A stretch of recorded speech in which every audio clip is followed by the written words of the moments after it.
não são ignorantes, não são desinformados.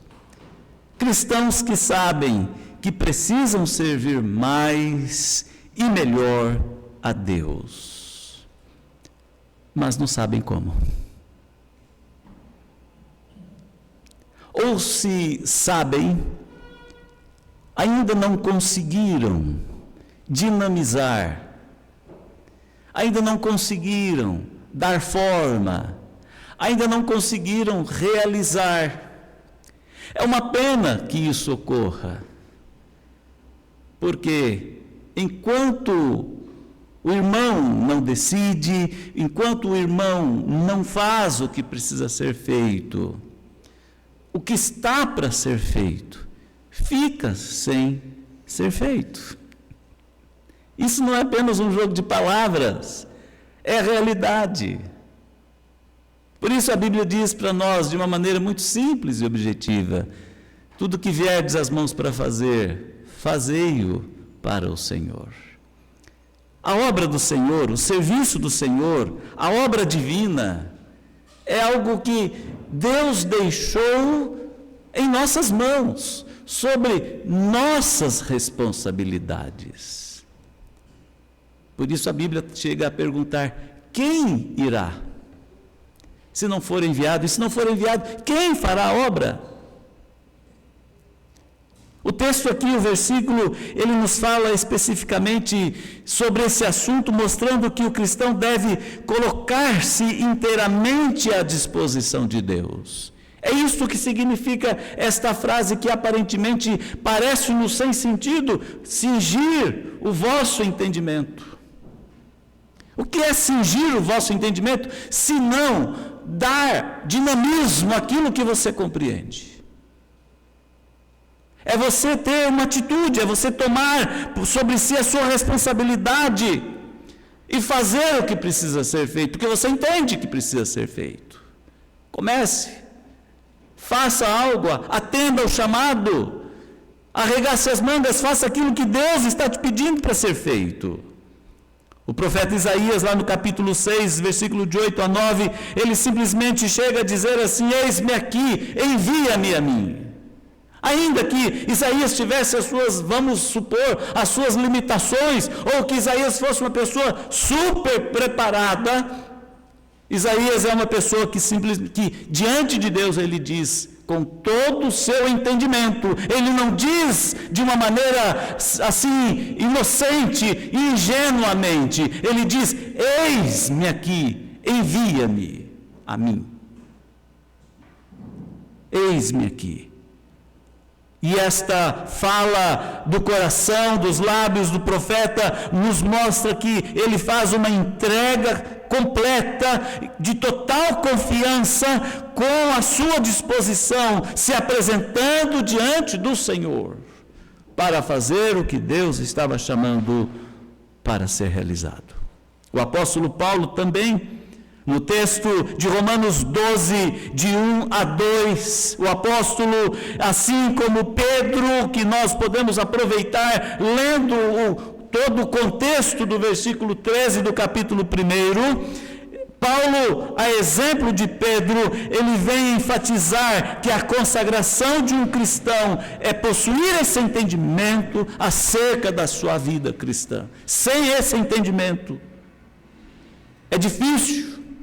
Mas se tem o entendimento, o que é essencial já faz parte da vida do irmão. Por isso Paulo, lá em Romanos 12, 1 e 2, ele diz assim: rogo-vos, pois, irmãos, pelas misericórdias de Deus, que apresenteis o vosso corpo por sacrifício vivo, santo e agradável a Deus, que é o quê? O vosso culto racional, a sua maneira pessoal, com discernimento racional, inteligência. Para quê? Para servir ao Senhor. E o contrário disto: e não vos conformeis com este século, mas transformai-vos pela renovação da vossa mente, para que você experimente qual seja a boa, agradável e perfeita vontade de Deus. Apresente-se com esse entendimento. Aqui nós vemos algo muito importante quando isso ocorre. O crente, ao colocar-se à disposição de Deus, vai descobrir e vai desenvolver os seus dons espirituais, que serão aplicados em todo lugar, que serão úteis nas mãos de Deus, cuja vida, cujo agente desses dons fará e cumprirá o propósito de Deus para o qual foi chamado. A Bíblia, o Senhor Jesus Cristo, Ele diz assim: ide por todo mundo. É uma ordem para todos nós, não apenas para os 12, para aqueles daqueles dias, mas uma ordem que ecoa pelos séculos, pelos milênios, até que Cristo volte, deixando claro que a missão do serviço, a missão da realização da obra do Senhor é algo que pertence a nós. Apóstolo Pedro, aqui na primeira epístola, ainda capítulo 4, versículo 8 a 11, ele engrossa esta ideia, ele enfatiza ainda mais esse princípio de consagração pessoal, quando ele diz assim: ora, o fim de todas as coisas está próximo. Sede, portanto, criteriosos e sóbrios, a bem das vossas orações. Acima de tudo, porém, tende amor intenso uns para com os outros, porque o amor cobre multidão de pecados. Sede mutuamente hospitaleiros, sem murmuração, servi uns aos outros, cada um conforme o dom que recebeu, como bons despenseiros da multiforme graça de Deus.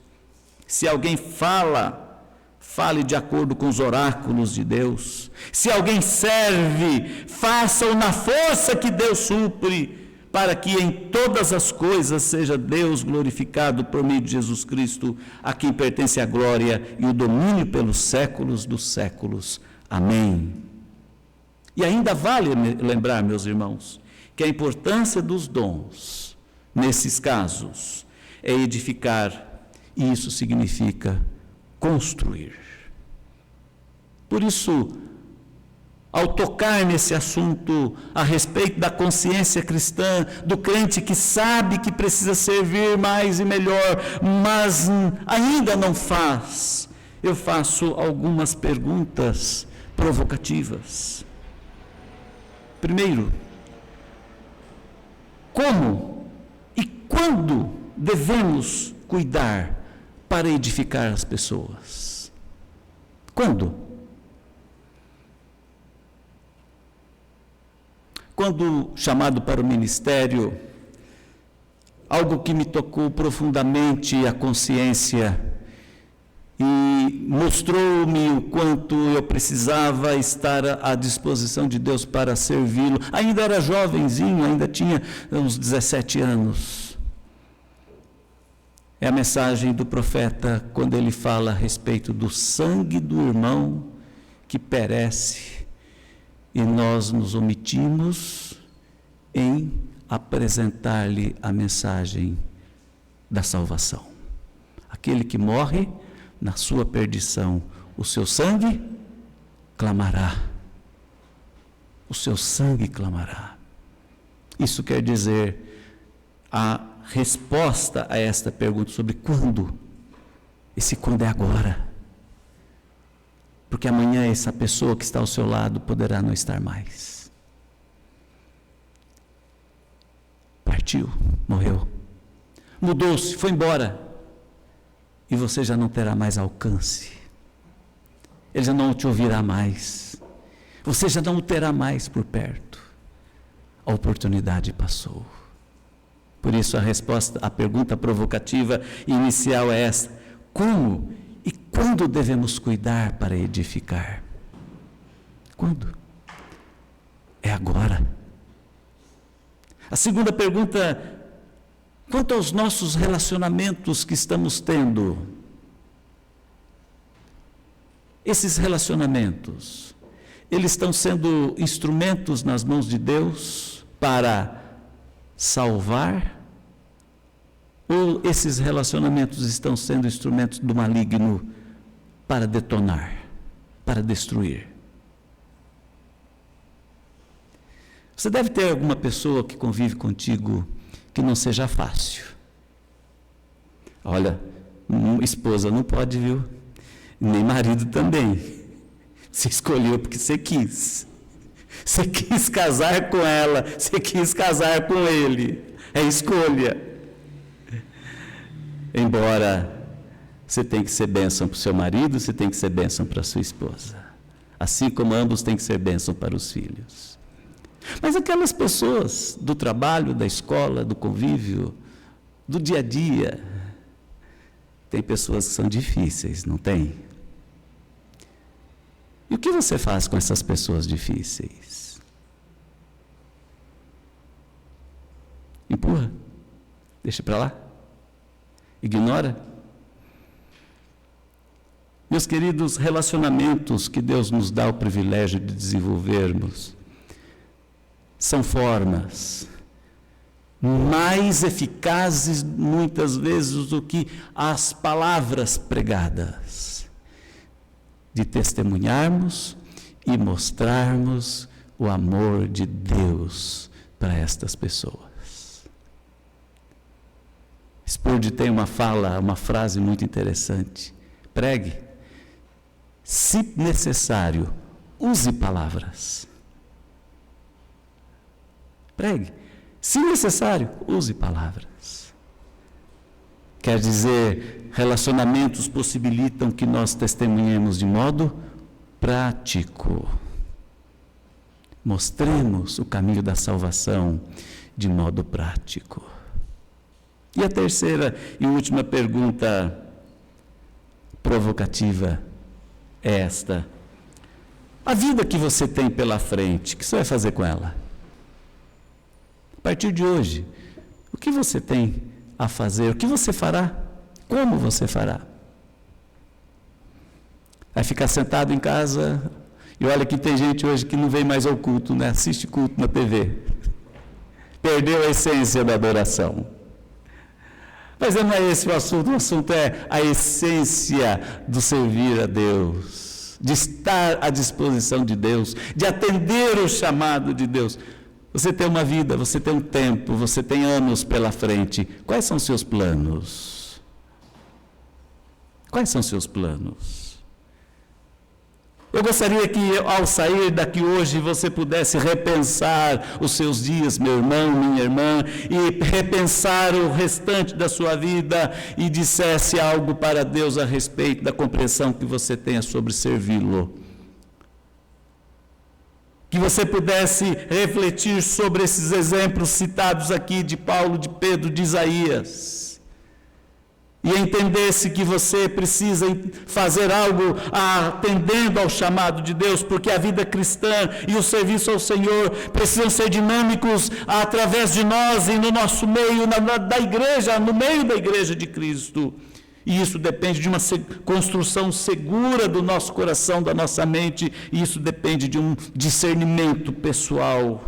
E é por isso que eu chamo a atenção acerca da necessidade de cada um possuir a melhor referência para o trabalho em prol do Evangelho, lançando mão dos dons, lançando mão das capacitações, lançando mão do tempo, lançando mão do discernimento, lançando mão daquilo que Deus concedeu a cada um de nós, tendo em conta o quanto as pessoas ao nosso redor estão carentes de salvação, estão carentes da graça do Senhor, estão carentes do alcance da misericórdia, estão carentes de perdão, estão carentes e precisam.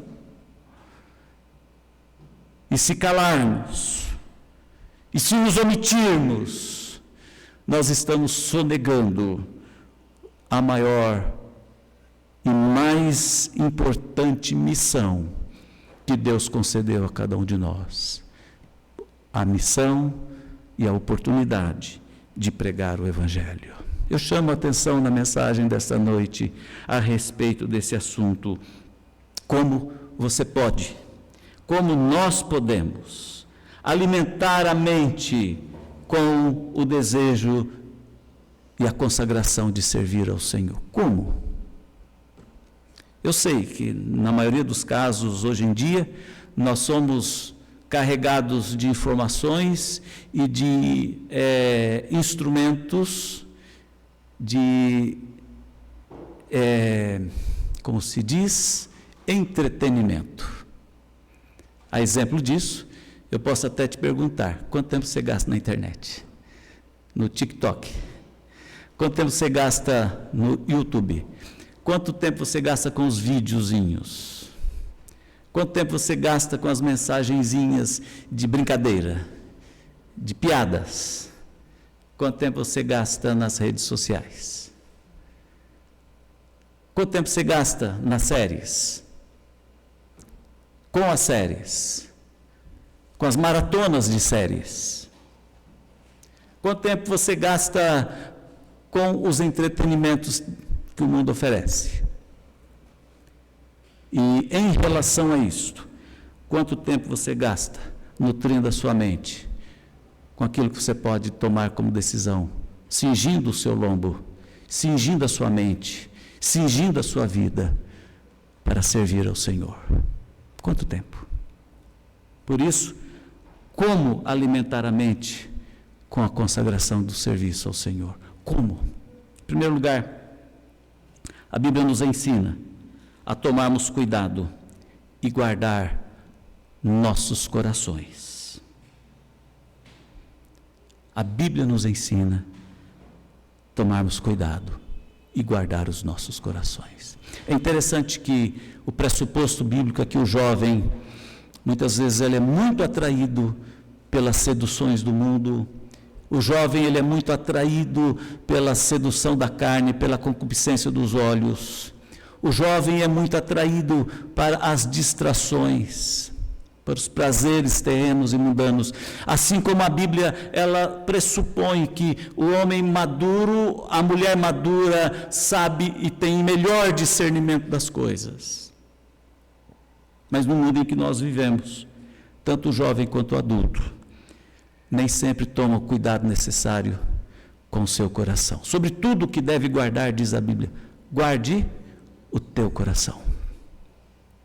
Por quê? Porque fazendo isto, você vai ter temor do Senhor. E no temor do Senhor, você vai entender que você precisa servi-lo, que você precisa honrá-lo, que você tem uma missão a ser realizada, que você tem um trabalho a ser feito, que o mundo está clamando pela mensagem do Evangelho. As almas estão perecendo sem salvação. As vidas estão morrendo, estão se desfazendo. Por isso, se você sabe que precisa servir mais e melhor a Deus, você precisa começar a fazê-lo imediatamente. Porque hoje, esse é o tempo.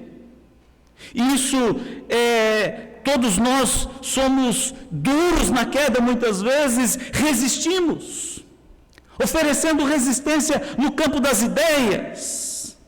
Muitas vezes somos difíceis de aceitar as interferências da iminência, do chamado de Deus, do toque do Espírito Santo de Deus.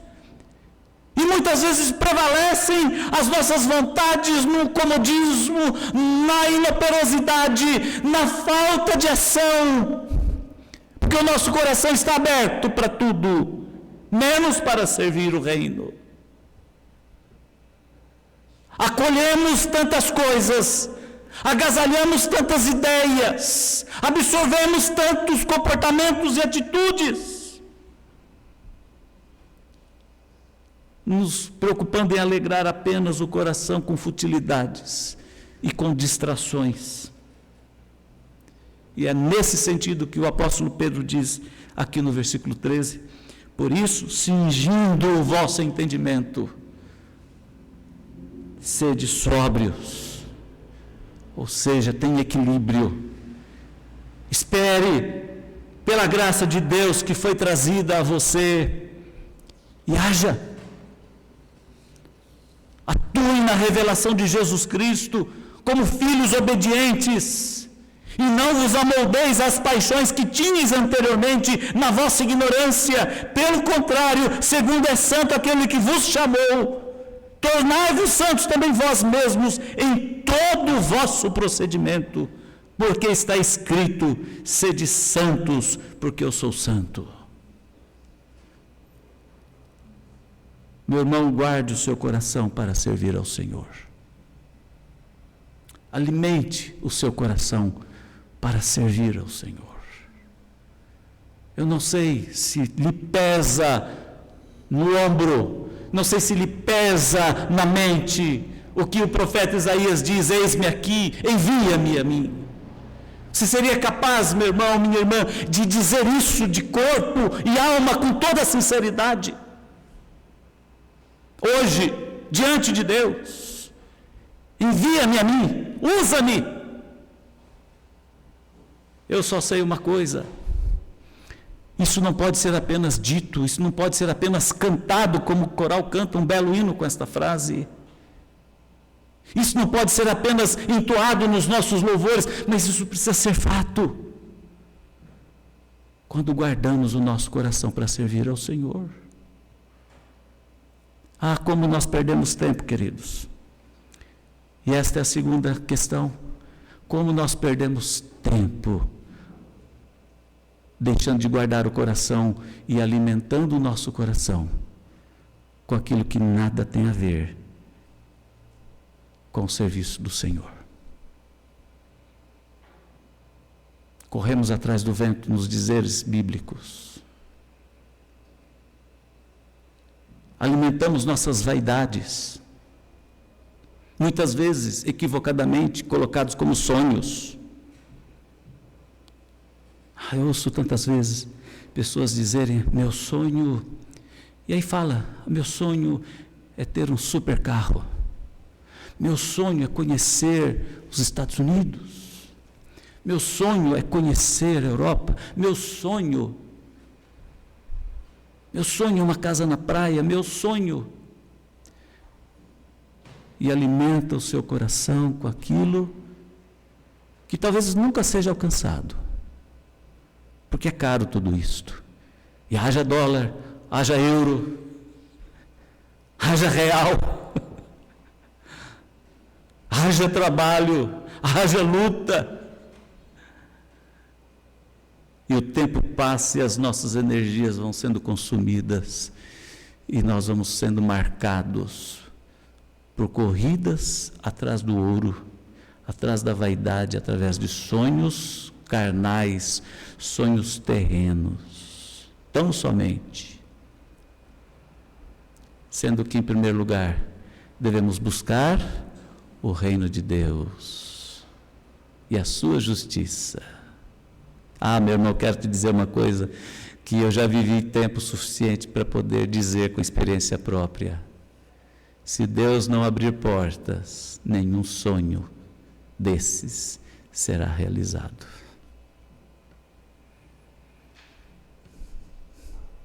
Se Deus não abrir portas, se Deus não abençoar para que esses sonhos se concretizem, lamento dizer, haverá uma frustração de vida tremenda. Às vezes até casamentos que não dão certo.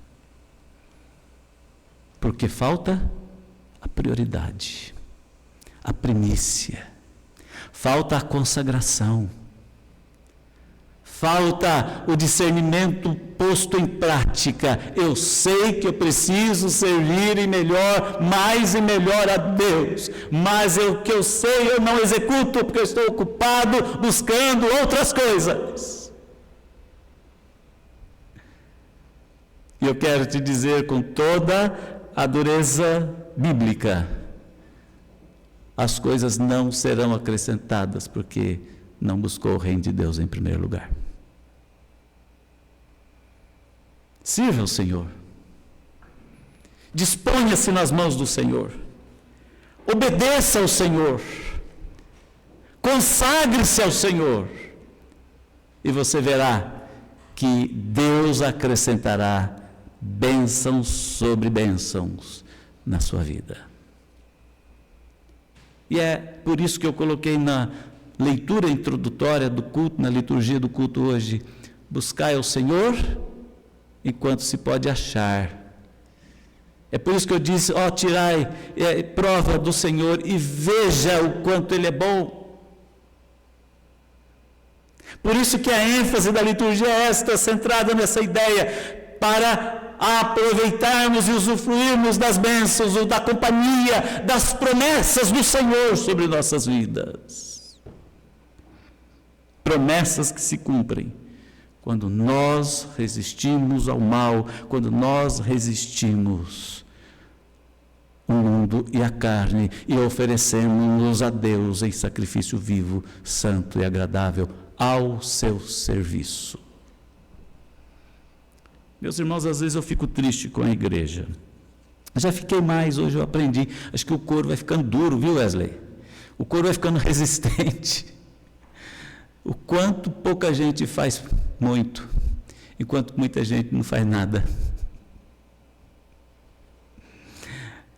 Já chorei muito por isso, já lamentei muito por isso. Aí quando eu ouço um cântico, quando eu ouvi hoje no início, na introdução, no prelúdio do culto, é meu, somente meu, todo o trabalho, e o seu trabalho é descansar em mim.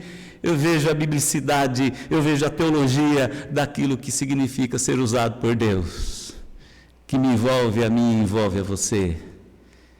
E infelizmente, quando nós não realizamos o nosso ministério e não pomos o nosso dom a serviço de Deus, simplesmente o que é para ser feito é feito por poucas mãos, e por isso o resultado também é pouco.